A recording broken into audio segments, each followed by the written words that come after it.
Ini kisah seorang wira Melayu, Lieutenant Adnan Saidi.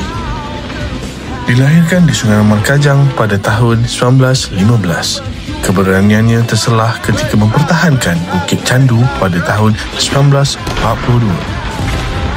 Walaupun jumlah tenteranya kecil, Lieutenant Adnan dan pasukannya berjuang habis-habisan menentang ribuan tentera Jepun.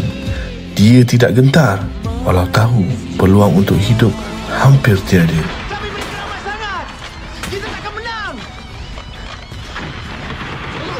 Mungkin mereka akan menang, tapi bukan kerana kita tak melawan. Pejuang ini dibunuh dengan kejam oleh tentera Jepun dengan 40 tikaman dan berpuluh-puluh kesan tembakan di tubuh beliau. Jasa Lieutenant Adnan akan terus dikenang selamanya.